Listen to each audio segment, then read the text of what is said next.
going on, everybody? Welcome to Tavern Talk. I'm Philip, and joining me once again, my good friend Danner. Thanks for having me back. Always. Glad you could make it. Hey, it's been a while. It has been a while. You were in the intro for Halloween, though. Was in the intro for Halloween. Evil dies tonight. Anyway, okay, well, we are here at the Movie Tavern, and we are going to talk about a movie, though, that is on Netflix this Friday.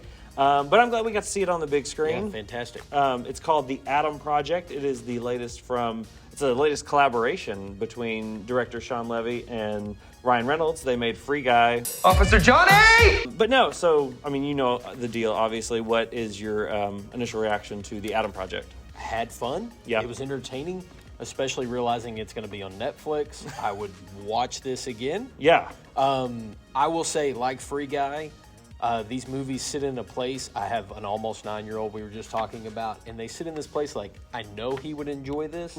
Like watching this with him, like I could see him laughing and looking at me like, am I allowed to laugh at that word? Did you hear that word? The whole wound farting gag, 9-year-old be on the floor. So I say all that to say I had a good time. It was a fun movie. Ryan Reynolds, super charming, as always. Yeah. He's also in this one, he has a couple of serious beats. Yeah. That he lands really well. So that's funny because, like, one question, and I've wondered this like 1,000 times while I've watched a Ryan Reynolds movie, but never like asked it out loud to anybody else. Is you think he just comes up with his own quips? Like they're like, Ryan Reynolds, just do one of your Ryan Reynolds things, or do you think he's just got like his own personal team of writers, or do you think they write the script with him in mind and it's just like, this would sound good coming out of Ryan Reynolds' mouth? I think Levy's probably a guy that's now got a place with Ryan that they have a dialogue, that there's something there that he knows, hey, this. But you hear, and I don't know how much of it really happens, it seems like from like 2004 till probably 3 or 4 years ago, especially Will Ferrell's height, like, oh, that's all improv. That movie's all improv. And I'm like, oh, okay, so writers are terrible. We had a writer's strike 10 years ago, and they all just stayed home. Yeah. So I want to give Ryan Reynolds some credit. You can see him in interviews or his interactions on social media. That comedic timing is there. And so I don't know. I think if it's all improv, the other actors in the film seem to be reacting really well. Yeah. And it's not like this is the cast of Second City, so I definitely think this is some writing. Shots fired. Well, I always mean to... I don't mean that in a bad way. They're not all... Jennifer Garner, is probably not known for her improvs. Skills. No, I know. I'm totally kidding. I'm totally kidding. Better be. I just like, and I always mean to like watch and see if his little quips and stuff are single shots that like they can cut away to reactions or what. But I just always fail because there's so many. It's just too much to follow. Yeah. But I mean, he's like, I generally like Ryan Reynolds. I the guy sometimes gets a bad rap for being that same character over and over, or just being himself or playing himself in different variations. But I mean, he's been a part of the like culture for so long now that you have like, I mean, I feel like he came up in our generation, and I just have so many different reference points for him too that it's just like, I don't know. There's a warm spot for him now. So I'm just like, okay, cool. Like I'm willing to go along with this. And again, his co-star in this, Walker Scobell, who is like this 12-year-old kid the whole time. And I guess like we talked about it before, I hadn't really watched a full trailer for this. I wasn't sure than it was going to be Ryan Reynolds and his younger self. Like past that, I really didn't know much about the movie. And he held his own really well. Fantastic. Like as well, because you do have Jennifer Garner, you have Mark Ruffalo, you have Catherine Keener, Zoe Saldana, people I didn't realize were in this movie, and like kind of up the credibility as soon as I saw it on the banner. But no, I mean the cast is definitely game. It breaks it up. But what other thoughts were you wanting to highlight? The child actor, first off, when you see him, he has a couple of lines with a bully before you even meet Ryan Reynolds. Yeah. And he's got Reynolds pacing down. Yeah. That was impressive. Also thought, you and I were talking briefly, Mark Ruffalo is maybe got 20 minutes of work here. Yeah. 2025. And the guy's just throwing heaters. He's fantastic. As the father, that's not a spoiler. I saw Netflix tweeted that out today, so I was like, okay, I didn't know that, but now I know that. And he and Reynolds, they have a couple of interactions, and there's some true emotion going on. And when you talk about emotion, Jennifer Garner always comes off to me, some actors are terrible criers. Yeah. And so, just a little peek behind the curtain. When you're going through acting school or classes, they'll tell you, like, think of the worst moment to pull tears out of here. And, like, nobody wants to sit here and think about when Grandpa died. Right. Okay? Jennifer Garner, though, must have had a horrible upbringing because she can bring a tear on a dime and is fantastic with it. It's seamless. She's probably, I'm going to say right now, top 3 Hollywood criers all time.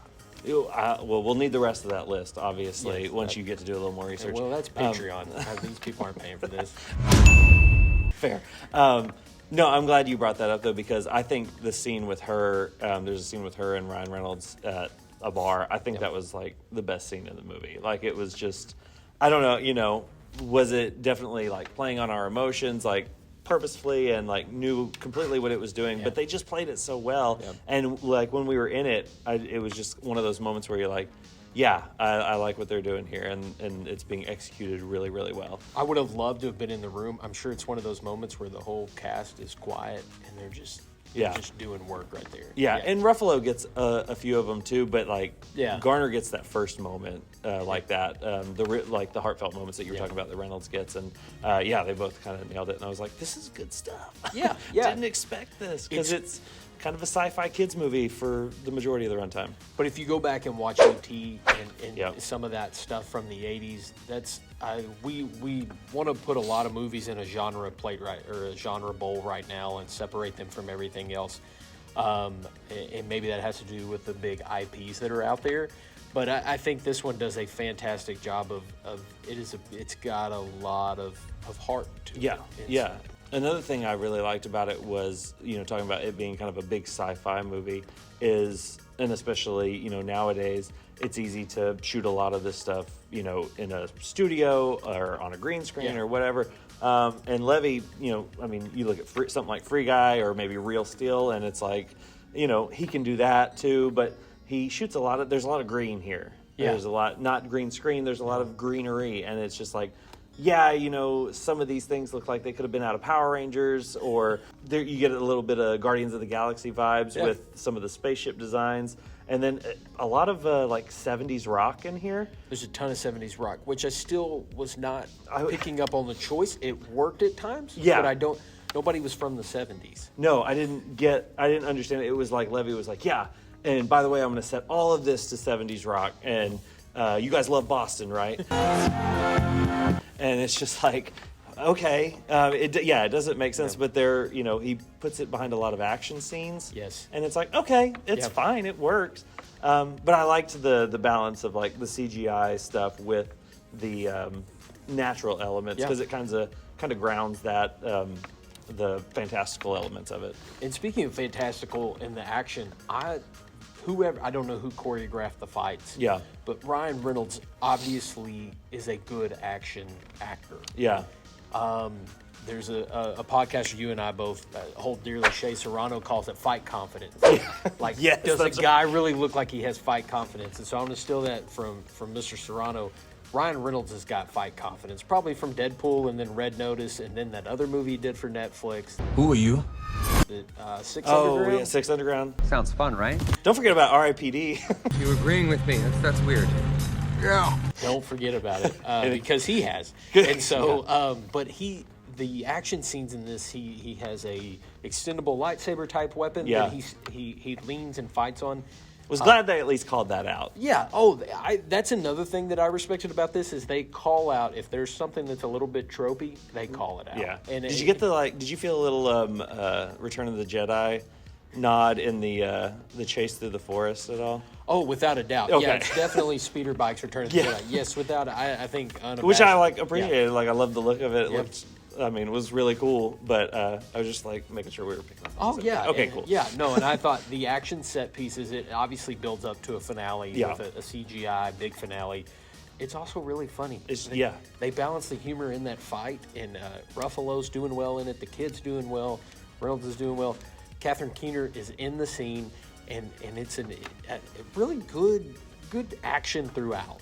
Yeah, but I'm glad you mentioned Keener, because, while this movie is about time travel, it's appropriate to say it feels like we're going back in time when we're doing the face replacement on young Catherine Keener. Keener, the first time she shows up, is in this spaceship. She's like got her Darth Vader suit on and is like, you know, like she might as well. She's almost demanding like the Imperial March start when she turns around. It's not great. Yeah. And it's like, it's a weird choice. It just feels weird from the get-go. And then they go back in time and they've severely de-aged. I mean, they have to de-age her like 30 years. Yeah. So it makes sense, but like it's worse than like, I don't even know, what's a bad example? Like Leia in Rogue One, maybe? Yeah, and there's some scenes in The Irishman where things don't match up. Yeah. Maybe because it catches you off guard.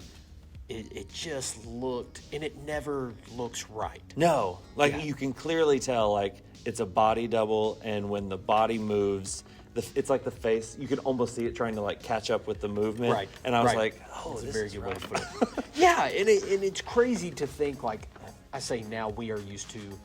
Back to my 9-year-old, he's used to seeing a young Luke Skywalker right. in 2021. Right. He's like, hey, Dad, this doesn't look. The minute he watches this, He recognized it. It was kind of off. Well, with Luke, he was like, that's not the same guy. That should have been a giveaway. But this one, he's going to be like, what, is that the same? He's going to have 100 questions. That's supposed to be the same That's person? the same person. Dude. He's going to be like, don't believe it. Dope.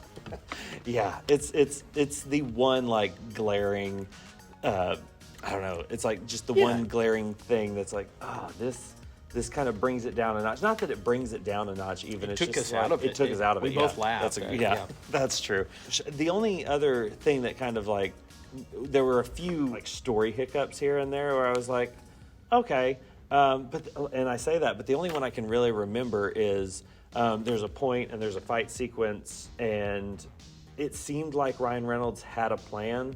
Like he was letting stuff happen and he had a plan to get out of it. And then another character shows up and saves them. And it was like, oh, so you didn't have a plan to get out of this. Like what was going to happen if, you know, this person didn't show up? And I was like, I was surprised by that. I was like, oh, I thought we had some kind of resolve here. Other than you were counting on what happened to happen. For a movie with not a large cast, at times I feel like the peripheral characters are used to fill plot holes. Yeah, that's exactly what I mean. Yes. Yeah, like it just, and Zoe does a fantastic job in this movie. She's got that fight confidence too.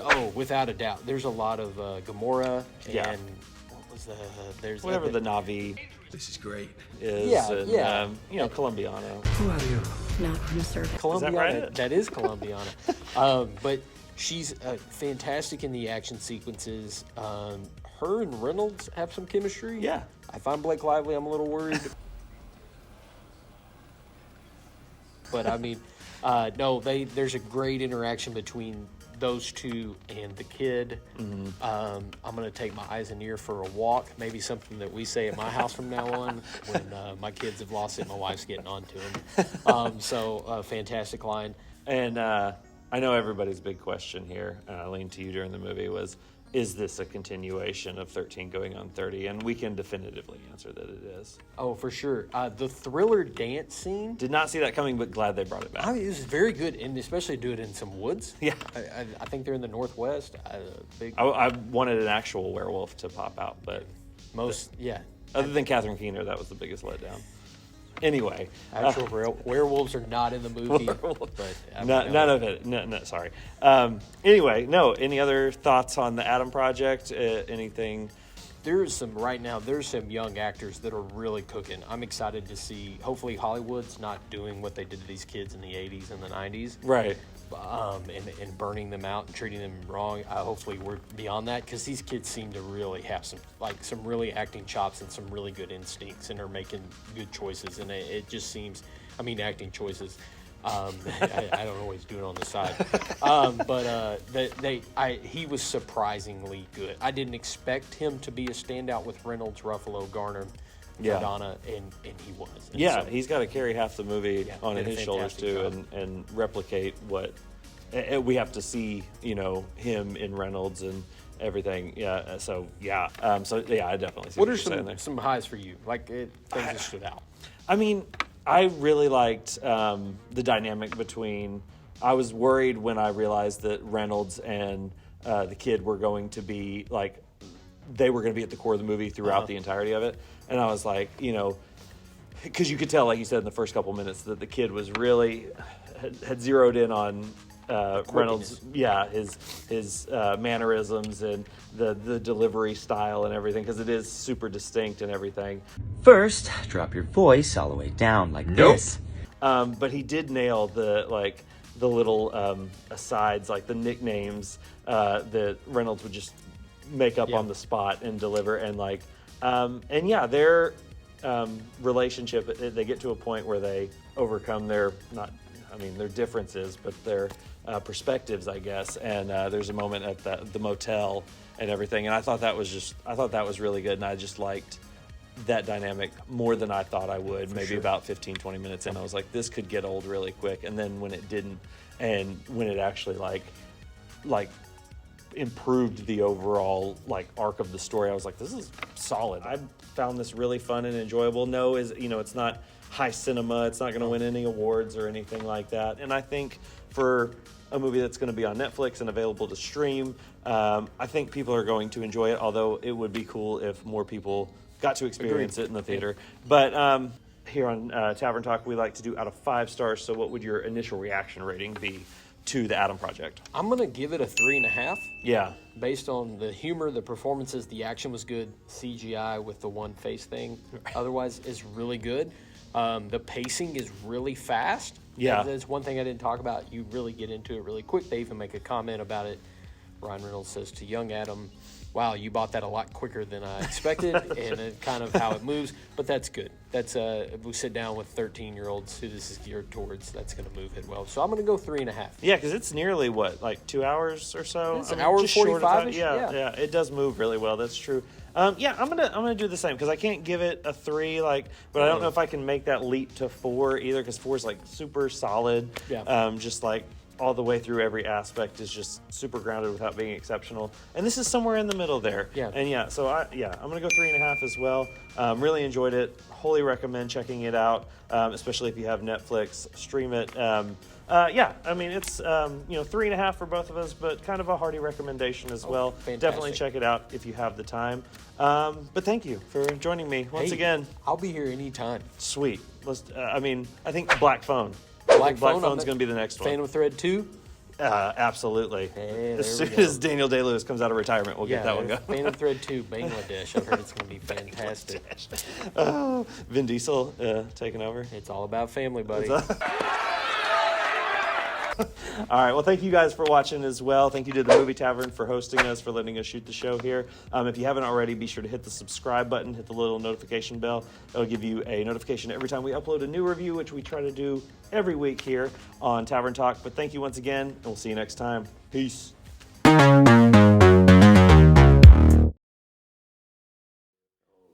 doing a lot. What did they call the goatee?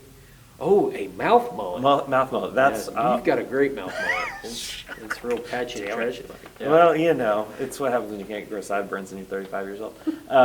Anyway.